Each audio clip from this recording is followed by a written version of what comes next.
Good morning. I've taken the mat out, and on previous dailies I've worked on, I'm pretty sure this yellow harness, which goes to the airbag ECU, the SRS ECU, was taped to the floor of the van. But in this case, they've taped it underneath the mat. So in order to get this out without ripping all the tape off, which frankly wouldn't have mattered, I've unplugged it from the SRS ECU there, and I've disconnected the two connectors that went up into the dashboard. That's a spare wire, it's not actually used. There's a grounding wire there. The only ones it actually uses are the two wires on the sides here that go to the seatbelt pretensioners. But if I hadn't been able to get to those two connectors there, I'd have had to pull these foam strips off and left this yellow cable in situ. And as soon as I'm walking in and out the floor of the van, I didn't really want to do that. I probably will end up taking it off this mat anyway, because to run the vehicle, I don't want to run it without this SRS ECU plugged in. Might get a load of warning lights or problems that I can't easily clear. So I may end up taking this cable off if I don't put the mat in soon. Headlights are out. Amazingly, only 2 bolts and a clip, and you can take these out simply after removing the grille. I think on the Sprinters there's certainly a bit more dismantling to be done. I can't remember, it may even be you have to take the bumper off. Now, reasons for checking under your bonnet when you bought an Ambulance. There's the siren. It's quite heavy, probably a couple of kilos, mounted on a metal bracket. That was not bolted to anything. It was just bouncing around in the bottom of the bumper. Bloody stupid, bloody dangerous. Always need to check these things, because you just don't know who's done what, especially if the decommissioning vandals that some of these dreadful auction sites have been at them. I suspect what they did with this is they chopped the cable in, unbolted it, couldn't get it out because it was a bit too fiddly, just left it there. I've removed the blue lights from the grille, and I thought I'd just mention the wiring. They normally have 4 wires,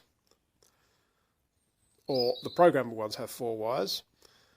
Red obviously being the live that actually makes the thing operate and flash, black being the earth.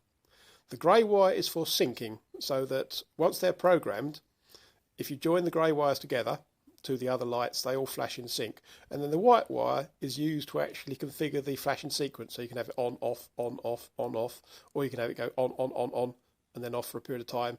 And it's just a case of sticking 12 volts on that white wire and pulsing it through its various configurations and saving it. And so the grey wire is just for syncing them together.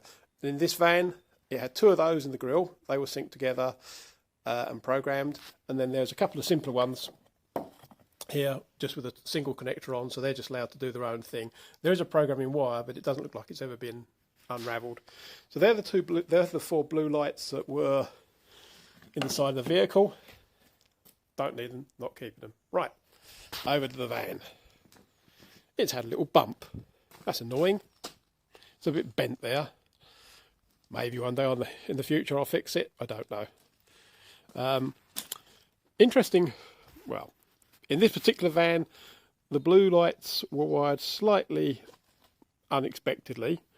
There's a cable there which went to the one sticking out of the side of the vehicle, and this cable goes up over the top of the air conditioning pipes along there. I didn't expect that, because there's also these cables. And what had actually happened, there were 2 plugs being presented out of the hole in the side of the vehicle. This one here, which you can see has been chopped about a bit, and this other one. Threw me for a split second till I realised there's actually 2 connectors in there.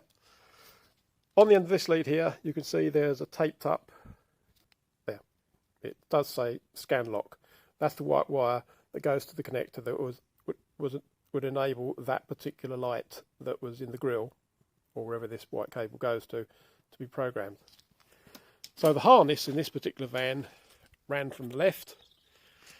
It was cable tied behind here, and that was the 4-way connector that went to the right-hand grille light, and there's the 4-way connector that went to the left-hand grille light, and there's the programming lead for that connector.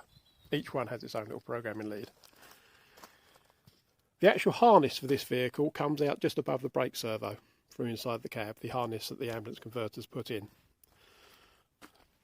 standard practice, because most ambulances have flashing headlights, is referred to as wigwag, but they also have flashing headlights. So there's a couple of white wires there, big thick white wires. You can see some tape there and some tape there. I wish they'd use heat shrink and do the job properly. And those two white wires go back to the relays or Genisys or whatever's actually controlling the headlight flashing. It could well be that they've dedicated what they call wigwag relays, but in this particular van it looks like the Genisys output module is doing the flashing. What's interesting in this Iveco wiring is look how thin that white wire is. That's the low beam headlight wire. It's extraordinarily thin, and that's the one they spliced into and joined up. So I will be simply chopping these two white cables there, just chopping them back with a few inches of spare, and just joining them back together. There's not enough left of this white wire there that they've spliced into, especially at this end where you can see where they've only cut about an inch short. It's not really enough to join it back together. Is it that white wire? Not that white wire, twit. Where's the other one gone? Down there. That white wire down there. There's not enough left of of the existing wire just to join them back together completely. So I'll just make use of the white cables that they've soldered in. What I will be doing though is taking that tape off and putting heat shrink on and just checking it is a solder joint. Some of these ambulance converters just twist wires together. They're right bodgers, so it's always worth checking. The rest of this cable harness is all, it's all bits and pieces left over from the blue lights, except for that one. That one's white and black. That's the cable that did actually go to the siren amp, the siren speaker over there. And they all trail back. Here, we've got some chopped off wires. I didn't chop those off, somebody's been here before me. There's a bracket just past the air filter over there, that bit of aluminium. That's probably where the two-tone horn was mounted. And this originally was for two-tone. In the van itself, there's no brown wires. They've only taken the coloured wires, the live wires, back into the vehicle. So within this harness, there are several brown wires that go back to the earthing points. I will be leaving this harness in place once I've tied it all up. I don't need all of it, but I'll be leaving it in place just in case I ever want to add some extras into the vehicle, fog lights, spotlights, whatever. I can use this cabling. Right, let's go to the front. Main reason for getting the mat out of the way was so I could get at these cables. If you remember from the previous video, there was a bunch of cables sticking out roughly in a hole just past where the handbrake cable was sticking through. Everything wrapped up in black tape. I've already managed to pull out the harness that one day will go back to a standard car radio, and that's it just sitting there. They've extended it and spliced it, and there's the antenna connection that they'd extended it through and run under the floor as well. I've got a dangly, there's lots and lots of spare connectors in this vehicle, dozens of them. Don't know what that is, don't know what that is. There's a whole bunch of them up there under the dashboard, but I do know what this one is. Where's it gone? Where did I put it? There it is. That one there. That's the one to plug cruise control in. So when I replace this stalk here, and I've already bought one, when I replace this stalk here, that will give me cruise control. No programming needed, no coding, you just plug it in. I've disconnected, as you saw in the previous video, this wire that went off to the TomTom power supply. I've disconnected the ignition switch plug. I say batteries all disconnected as well, because I needed to chase what this relay did, and this is runlock. Runlock is just a feature that most ambulances have where you can, providing the vehicle is out of gear and the handbrake on, you can take the key out after you push the runlock button on the Genisys control panel, and the engine will stay running with the key out. But if anybody jumped in the vehicle and tried to drive off, as soon as they put the handbrake down, then the vehicle stops, engine stops. That relay's coming out, don't need it, we'll be getting rid of the wiring. Cut. Wrong, totally wrong. I've had a rethink about this relay. I thought it was part of the runlock. It seemed a bit odd for there to be two relays, but you never know. The actual runlock wire, which I've now disconnected from the relay that was over there, is this big green wire here. And that goes into one of the ignition switch cables, which I've currently put a little red flag on, the tape. When the relay is engaged, it provides 12 volts on that green wire there. And effectively what that's doing is replicating what's going on at the back of the ignition switch. So if I rotate the ignition round to on, that makes a circuit. It connects the red wire, which is power to the ignition switch, to that. It's actually a blue and black wire in this cable here, but it's the green wire there in that connector there. And you can hear the beepy beepy, which means there's a circuit there. The other relay, the one I thought was also part of the run lock, let's turn the ignition off, isn't anything to do with run lock at all. It's a starter inhibit. I'm pretty certain, having now traced the white wire, which I've now got coiled up over there, it probably goes to the levelling jacks. There is a switch on the levelling jacks that sends out a signal when all the jacks are raised. My gut feeling is when I finally trace the wire, that white wire, which is it's actually connected to a black wire that then disappears underneath the vehicle. My gut feeling is this relay here stops you from starting the engine if the jack's down. And this relay is wired into that green wire there, which is marked up as green and black. Let's just double check. I'm telling you porkies. No, it's not. It's that one over there. So if I connect my meter now to the wire that relay's wired in, turn the switch round to the sprung start position, you can hear the beep.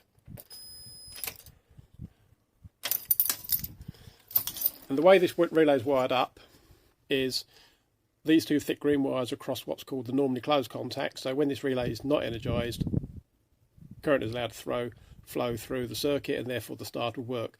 The relay is also powered from the same supply from the ignition switch, and the white wire that was on, I pulled it out, but the white wire that was in this hole over here, where my thumb is, that would effectively ground the relay, engage the relay, and break the circuit. So at the moment you try to turn the ignition, it would actually, it's a bit of a weird way of doing it, because the moment you actually turn the key, you rely on a little bit of power appearing on this cable initially. So there would be some power that would drop across there for a split second, even if the jacks were down, before the relay was actually operated and it was disconnected. So a bit of an odd way, but it's such a fraction of a second. It's such a small amount of time frame. There wouldn't be any chance for the starter to actually operate. That's what it's doing. That's what it does. It prevents the starter mode from operating.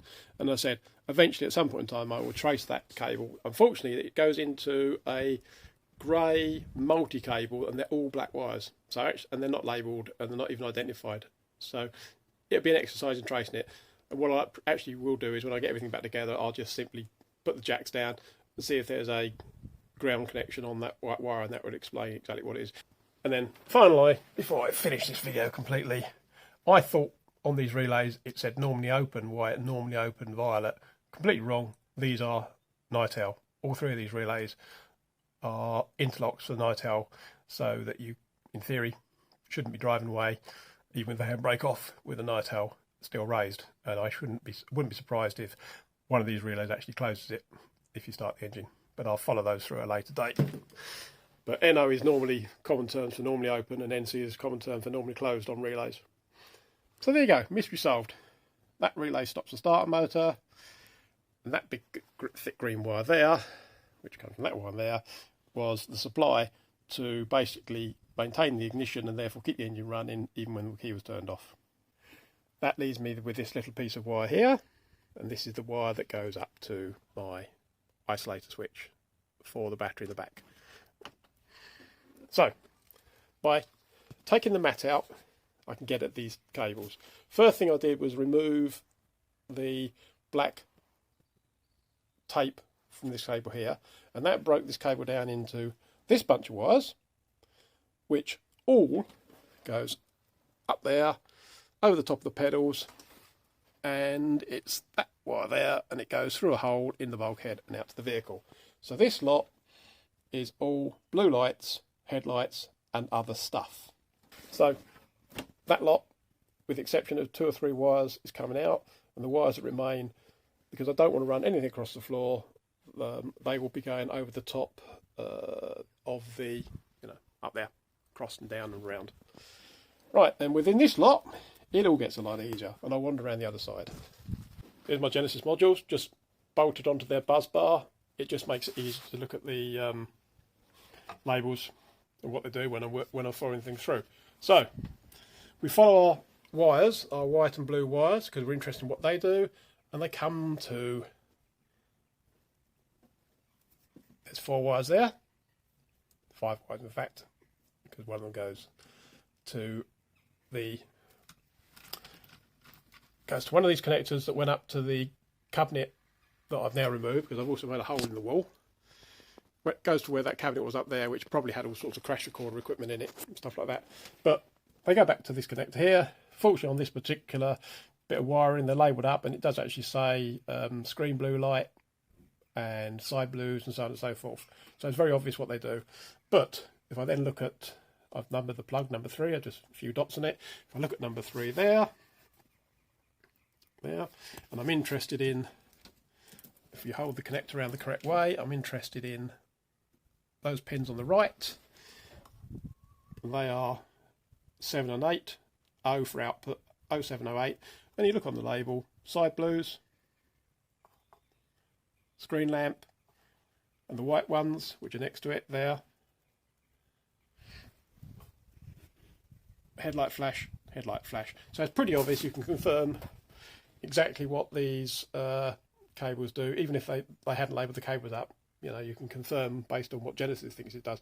Important thing to realise with the way this label works on the Genisys module is these are numbered as if you're looking at the connector at the bottom. So when you're looking at the plug, you need to visualise it as it's plugged into the vehicle. So there's the release clip, and therefore the wires I'm playing with there are on the right, which matches up with where I'm looking there. Obviously, as soon as you start looking at that end, then anything that was previously on the right is now on the left. So 7 and 8, pin 7 is the top one, pin 8 is the bottom one. Just worth bearing in mind that when you have labels on these Genisys units, it refers to the way you're looking at the connector there at the bottom. Right, now, there's a bunch of things here, little black things, look, called diodes. All they do is provide segregation. Normally, in most vehicles, the headlights are wired and monitored by the CAN bus individually. So, when this thing isn't flashing the headlights on and off, the headlights still need to remain connected. So the white wires that come up from the headlights basically get returned through these diodes and allowed to actually still function as ordinary headlights. And then when Genisys is operating to flash the headlights, it is able to pass voltages through the diodes. And they're just there to isolate the wires, the 2 separate headlight circuits. All that's coming out. So, last connector, this one. And this is the black and white wire that matches up with the black and white wire under the bonnet that went to the siren. And that originally plugged in to that cable there. That cable there went to the actual siren control unit. I have the floor switch, and if you look at the cable, the floor switch is in series with the yellow wire, which effectively became the white wire going out to the siren itself. This floor switch is just, I thought it was a momentary switch, it's not, it's just an on-off switch. So when it's off, the siren can't work at all. When it's on, the siren can work based on the buttons and the configuration of the actual siren itself, which is controlled by one of the Genisys control panels. This is all part of the siren wiring, and effectively all I've actually got is one red wire that provides power coming out of Genisys. That just powers it up, and then the rest of the harness I'm going to be able to take out. I've got a relay here that is wired to the switch on the dashboard, and that is the relay that actually operates, probably controls a much bigger relay in the back of the van, which isolates the battery. And I've also got another relay here that says horn. And I thought, Ah, that's interesting, because sometimes they actually wire up the horn to disable the horn when the sirens are on, and so on and so forth. But it's got an earth connection, or had an earth connection, it's got a control signal, it's got a power supply, and nothing else. So they've chopped off wire there. This relay doesn't actually do anything, so this is coming out as well. It's all redundant. And then it's got the other end of the socket that went to the siren. So I wouldn't be surprised, looking at the way this has been chopped up. I don't even know the siren even worked in this vehicle. In fact, I'm surprised the siren speaker was even in the vehicle. But all that will coming out. So I shall stop now and start removing this wiring, and then I can deal with that one. And then just to finish this video off completely, I've now pulled these cables out, and these are all cables, as I mentioned previously, that go under the bonnet through the bulkhead. So let's just summarise what they did. You have 4 blue wires there, one each were the plus 12 volts to the 4 blue lights, 2 in the grille and 2 in the wings. You have the purple wire there, which once upon a time went to the 2 tones, but as we saw under the bonnet, that had been chopped off and the 2 tones weren't there. You have 2 pairs of white wires for the left and right headlights, and I've now rewired the headlights so that these are now just redundant.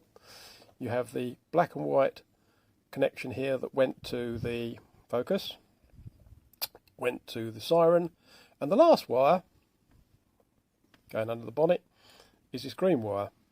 This goes to what I suspect, and I will stick a multimeter on this and test this. This I suspect goes to what I call D+. It's a signal that is only available when the engine is actually running. And it actually ran through, well, that's a great big thick wire, a bit unnecessary.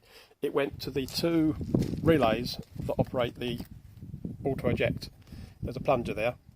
So when this, when the socket's got a connection in it to mains hook up, if you start the engine to drive away, that plunger is fired by a relay, pushes the connector out. They're on a coily umbilical lead, and they fall away safely away from the vehicle so you can drive off, and that's what the principal auto eject is.